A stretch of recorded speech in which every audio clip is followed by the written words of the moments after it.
Good morning बच्चों, आपका हमारे YouTube channel the growth Guru maths academy में स्वागत है। हमारा सब्जेक्ट है अर्थशास्त्र यूपी बोर्ड क्लास 12th और टॉपिक चल रहा है सरकारी बजट एवं अर्थव्यवस्था। ये सेकंड पेपर का 5th चैप्टर है और टोटल देखा जाए तो 10 चैप्टर है और इसमें एक वीडियो पहले अपलोड हो चुकी है। सेकंड पार्ट है ये इसी चैप्टर्स का। तो देखिएगा, क्वेश्चन है राजकोषीय घाटा और प्राथमिक घाटा में अंतर बताइए। राजकोषीय घाटा और प्राथमिक घाटे में अंतर पूछा है तो कभी कभी तो राजकोषीय घाटा और प्राथमिक घाटे में अंतर पूछा जाता है, कभी कभी राजस्व घाटा और प्राथमिक घाटे में अंतर पूछा जाता है, कभी राजस्व घाटा और प्राथमिक घाटे में अंतर पूछा जाता है। तो मैंने उस टाइप से तीनों लिखे हुए हैं। देखिएगा, राजस्व घाटा सरकार की राजस्व प्राप्तियों के ऊपर राजस्व व्ययों के आधिक्य को बताता है। यानी कि राजस्व व्यय जब ज्यादा होते हैं राजस्व आय से, यानी कि राजस्व की जो प्राप्तियां हैं वो कम होती हैं और राजस्व व्यय ज्यादा होते हैं, तो जो घाटा होता है वो राजस्व घाटा कहलाता है। इसे यदि हम बाई फॉर्मूले यूज करें तो राजस्व घाटा बराबर राजस्व व्यय माइनस राजस्व प्राप्तियां। दूसरा, राजकोषीय घाटा। राजकोषीय घाटा सरकार के कुल व्यय और कुल प्राप्तियों के अंतर है। राजस्व घाटा, राजकोषीय घाटा क्या है? सरकार के जो कुल व्यय हैं उसमें से यदि हम कुल आय को घटा दें तो राजकोषीय घाटा निकल आता है। इसका फॉर्मूला राजकोषीय घाटा बराबर कुल व्यय माइनस राजस्व प्राप्तियां प्लस गैर ऋण से सज्जित पूंजीगत प्राप्तियां।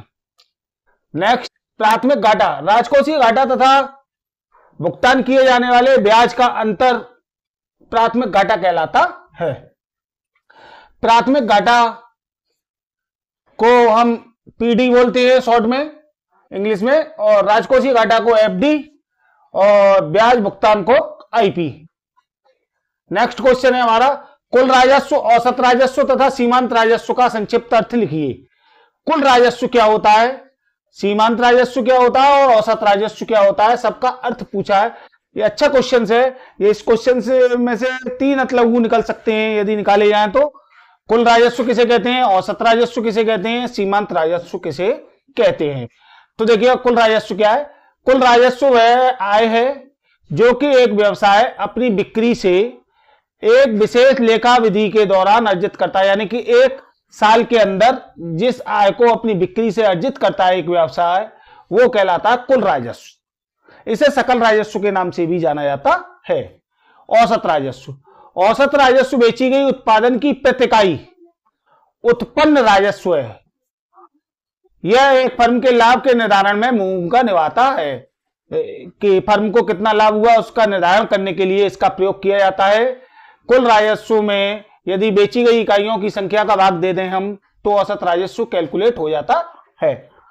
सीमांत राजस्व। सीमांत राजस्व मार्जिनल रेवेन्यू बोलते हैं इसे इंग्लिश में।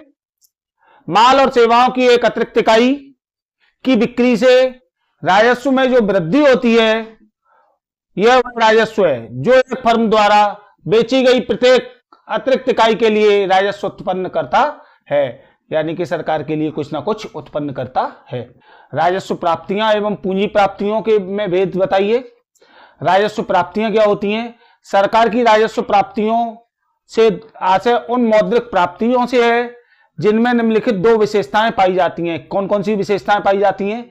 नंबर 1, वे प्राप्तियां जिनसे सरकार की कोई देयता नहीं होती, यानी कि सरकार की कोई भी लायबिलिटी इंक्रीज नहीं होती है, ना ही कम होती है ना ही बढ़ती है, जैसे कि कर। नंबर 2, वे प्राप्तियां जिनसे सरकार की परिसंपत्ति में कोई कमी नहीं होती। दूसरा है कि ऐसी संपत्तियां बेचने से आय जिनसे कि सरकार की कोई भी फर्क नहीं पड़े, सरकार पर कोई भी फर्क नहीं पड़ता, जैसे सार्वजनिक क्षेत्र के अंशों का विक्रय। सार्वजनिक क्षेत्र के जो अंश हैं उनका विक्रय हम किसी को भी कर दें तो उससे कौन सा फर्क हमारा, ना तो इनकम बढ़ेगी ना घटेगी। पूंजीगत प्राप्तियां। पूंजीगत प्राप्तियां वे मौद्रिक प्राप्तियां हैं जिनमें निम्नलिखित 2 विशेषताएं पाई जाती हैं। कौन कौन सी पाई जाती हैं? नंबर 1, इन प्राप्तियों से सरकार की देयता उत्पन्न होती है, यानी सरकार का जो भी देयता है, टैक्स है या जो भी पैसे देने हैं वो उत्पन्न हो जाता है, जैसे ऋण देयता। नंबर 2, इन प्राप्तियों से सरकार की परिसंपत्तियां कम होती हैं, जैसे सार्वजनिक उपक्रम के अंशों को बेचकर प्राप्त प्राप्तियां। नेक्स्ट क्वेश्चन है, वस्तु एवं सेवा कर को समझाइए। तो वस्तु एवं सेवा कर को समझाइए। वस्तु एवं सेवा कर को इंग्लिश में बोलते हैं goods and service tax. Goods and service tax क्या है? हमारे इंडिया में 2014 से पहले, हमारे भारतवर्ष में 2014 से पहले डिफरेंट टाइप के टैक्स लगा करते थे, डिफरेंट टाइप के कर लगा करते थे। तो उन सभी करों को समाप्त कर एक कर करने के लिए वस्तु एवं सेवा कर को लागू किया गया। यह कर 1 जुलाई 2017 को लागू किया गया था। वस्तु एवं सेवा कर 1 जुलाई 2017 को लागू किया गया था। एमसीक्यू के लिए अच्छा क्वेश्चंस कि वस्तु एवं सेवा कर कब लागू किया गया था, तो 1 जुलाई 2017 को इसे इंडिया में लागू किया गया था। यह एक अप्रत्यक्ष कर है। अप्रत्यक्ष कर का मतलब है कि यह किसी के द्वारा चुकाया जाता है और किसी पर लगता है। यानी कि इंडिया में रह करके हम जितनी भी वस्तुओं का उपभोग करते हैं, वो वस्तुओं पर जो भी वस्तु एवं सेवा कर लगता है वह जीएसटी सभी या तो उद्योगपतियों द्वारा या निर्माता द्वारा चुकाए जाते हैं। जीएसटी के अलग अलग स्लैब बनाए गए, 5%, 12%, 18% और 28% और 0%। यानी कि अनिवार्य वस्तुएं जो गरीब के लिए भी जरूरी हैं उन पर कोई टैक्स नहीं, यानी कि 0% जीएसटी। जो गरीब लोगों के लिए जरूरी तो है मगर एक निश्चित सीमा के बाद, उस पर 5%। नंबर 3, जो मध्यम वर्गीय परिवारों के लिए चाहिए ही चाहिए वो 12%, उससे ऊपर 18% और उससे ऊपर विलासितापूर्ण वस्तुओं पर 28% जीएसटी का प्रावधान किया गया। जीएसटी में 3 तरीके के टैक्स होते हैं। यानी कि जीएसटी के यदि हम प्रकार की बात करें तो वस्तु एवं सेवा कर 3 प्रकार का होता है। पहला सीजीएसटी, दूसरा एसजीएसटी और तीसरा आईजीएसटी। पहला जो मैंने बोला CGST, central goods and service tax. CGST central goods and service tax, यानी कि ऐसा टैक्स जो सरकार 2 तरीके की होती है, ये तो आप जानते हैं, केंद्र सरकार और राज्य सरकार। तो केंद्र सरकार जो अपना प्रतिशत लेता है गुड्स एंड सर्विस टैक्स का, उसे हम बोलते हैं सीजीएसटी। दूसरा एसजीएसटी, स्टेट गवर्नमेंट का जो भी टैक्स में प्रतिशत होता है वो एसजीएसटी बोला जाता है, state goods and service tax. तीसरा होता है आईजीएसटी, जब डिफरेंट क्रेता एवं विक्रेता अलग अलग राज्यों से बिलोंग करते हैं तो आईजीएसटी लगता है। तो इसी तरीके से जो प्रभावी रूप से हमने गुड्स एंड सर्विस टैक्स प्रयोग किया गया उसकी श्रेणियां मैंने आपको बताई कि 5, 0, 5, 12, 18 और 28% लगता है। 3 तरीके का होता है जीएसटी। अब देखते हैं नेक्स्ट क्वेश्चंस।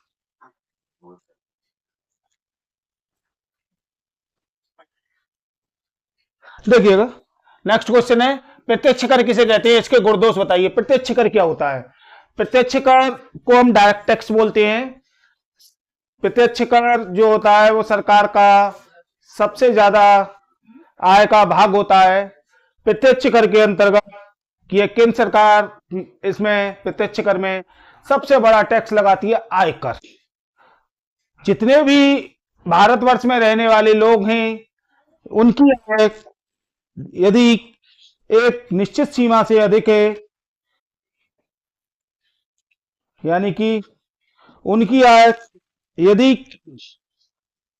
4 लाख से ज्यादा है, 25-26 के प्रावधान के अनुसार बोल रहा हूं मैं, 4 लाख से ज्यादा है 4 लाख तक कोई कर नहीं लेती गवर्नमेंट, 4 लाख से 8 लाख तक 5%, 8 लाख से 12 लाख तक 10%, 12 लाख से 16 लाख तक 15%, 16 लाख से 20 लाख तक 20%, 20 से 24 25% और 24 से अधिक 30%। यानी कि एक चीज नोटिस करिए आपने कि हर 4 लाख की इनकम के बाद 5% की दर से टैक्स की रेट भी इंक्रीज हो रही है। यानी कि जिसकी जितनी आय उस पर उतना ज्यादा टैक्स। ठीक। अब प्रत्यक्ष कर होता क्या है? प्रत्यक्ष कर वह कर होता है जो जिस व्यक्ति के ऊपर लगाया जाता है उसी के द्वारा चुकाया जाता है। यानी कि प्रत्यक्ष कर में करवार तथा कर दायित्व एक ही व्यक्ति के ऊपर होता है। मैंने सरल लैंग्वेज में कहा कि जिस व्यक्ति के ऊपर लगाया जाता है उसी के ऊपर उसी के द्वारा चुकाया जाता है। तो और अकॉर्डिंग टू बुक यदि हम लिखें तो हम लिखेंगे कि प्रत्यक्ष कर वह कर है जिसमें करवार एवं कर दायित्व एक ही व्यक्ति के ऊपर होता है। ऐसे कर को हम प्रत्यक्ष कर कहते हैं। इसमें उदाहरण है आयकर, उपहार कर, धन कर। ठीक। अब प्रत्यक्ष कर के गुण। प्रत्यक्ष कर के गुण क्या हैं? जैसा कि प्रत्यक्ष कर में निम्नलिखित गुण पाए जाते हैं।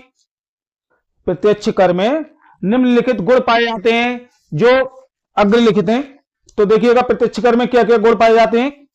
पहला है निश्चितता। जैसा कि मैंने अभी बताया कि 4 लाख तक की आय पर कोई भी सरकार टैक्स नहीं लेती। यानी कि सेंट्रल गवर्नमेंट आय पर 4 लाख तक जिस व्यक्ति की आय वार्षिक है उससे सरकार कोई भी कर की रकम वसूल नहीं करती।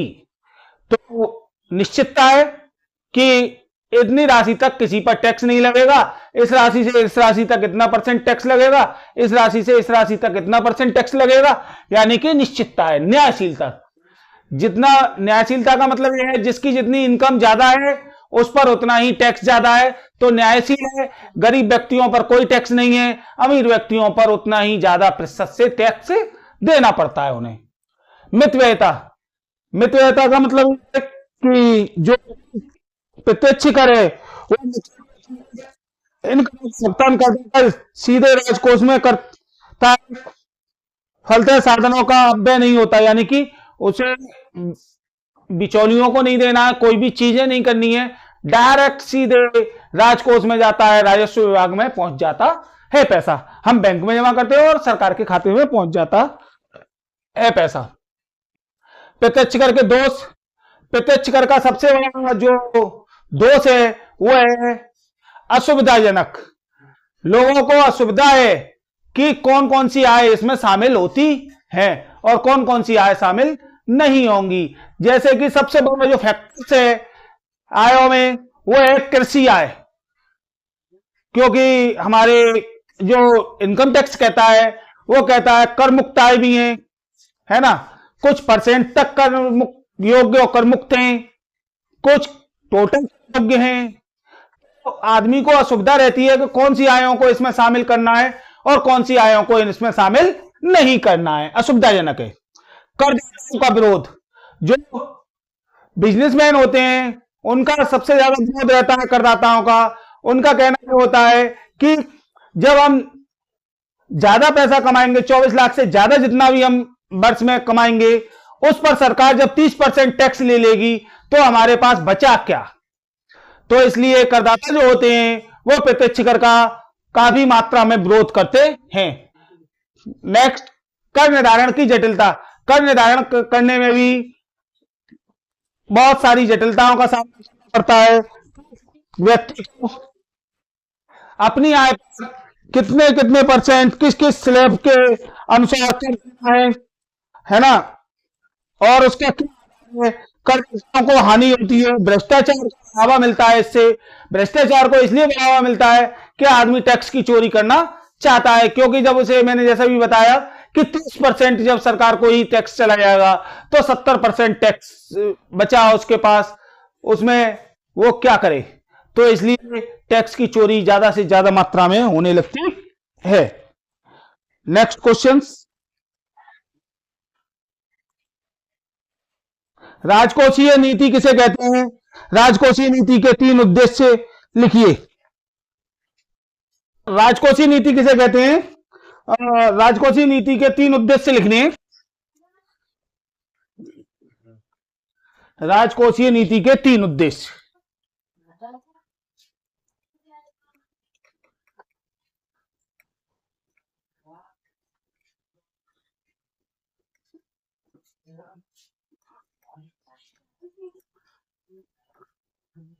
तीन उद्देश्य बताइए।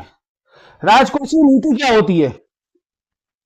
राजकोषीय नीति से आशय देश की आर्थिक नीतियों को व्यक्त करने का एक सशक्त माध्यम राजकोषीय नीति है। देश की आर्थिक नीतियों को व्यक्त करने का एक सशक्त माध्यम राजकोषीय नीति है। इसका आशय सरकारी करार ऋण की प्राप्ति एवं प्रबंधन से है। सरकार अपनी राजकोषीय नीति द्वारा अर्थव्यवस्था में आर्थिक क्रियाओं की प्रवृत्ति तथा स्तर को प्रभावित कर सकती है।